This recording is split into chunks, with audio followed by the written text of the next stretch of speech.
FORA.tv. The world is thinking.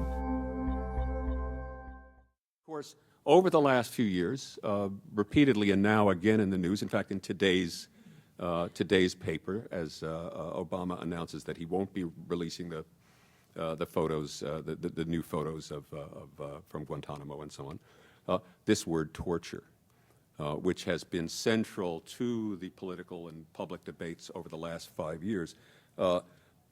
It first came up in just about almost exactly 5 years ago, a little more than 5 years ago, when the Abu Ghraib photographs came out.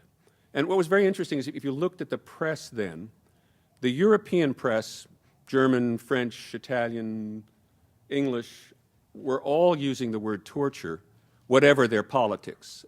Even Rupert Murdoch's Times was calling it torture in the UK, not Rupert Murdoch's Fox network here, but Rupert Murdoch's Times in the UK.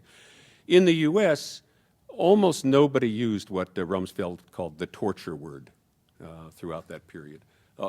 Maybe because they were reluctant to engage what they felt would be a barrage of right-wing criticism if they went there. Maybe because they found it difficult to accept that Americans could do these things.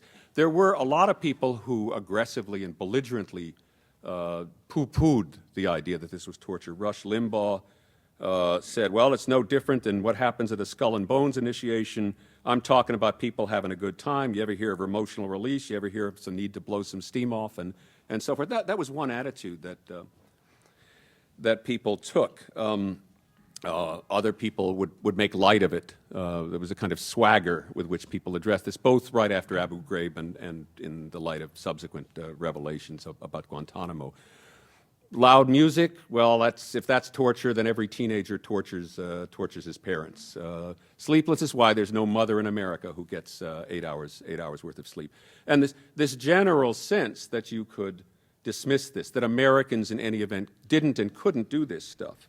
And I think that idea, whether you were defending it belligerently or whether people were made very uncomfortable by what was being revealed, is one that's wrapped into the meaning of the word itself.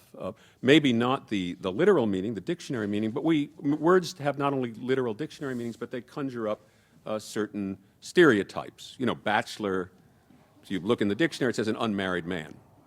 But there's a stereotype of Steve Martin or George Hamilton IV or Hugh Hefner. You know, if I say Pope Benedict's a bachelor, you step, although he's not married, as far as we know.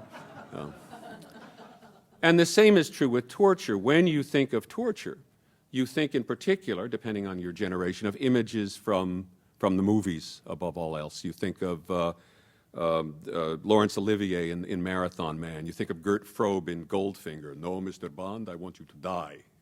You think of Lives of a Bengal Lancer, a pretty much forgotten Gary Cooper film, except that it left us with this famous line that survived the movie, "We have ways of making men talk." The character, Muhammad Khan is the name of the character, by the way. So when we think of torture, stereotypically, we think of something foreign and alien.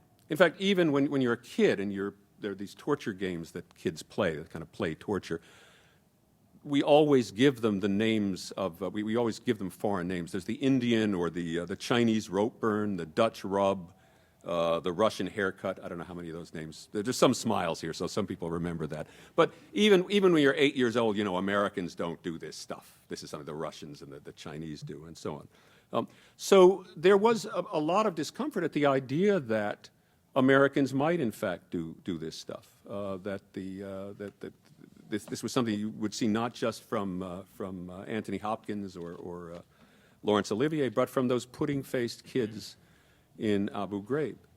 And in fact, one reaction on the part of the administration, rather than poo-pooing it, was to bureaucratize it, to use these euphemisms of an extraordinary sort, alternative sets of procedures, or this remarkable phrase, enhanced interrogation techniques, which is back with us now. It's interesting because this administration was usually very deft with language, and there's a clunky wooden sound to it, almost as if it were meant to be provocative.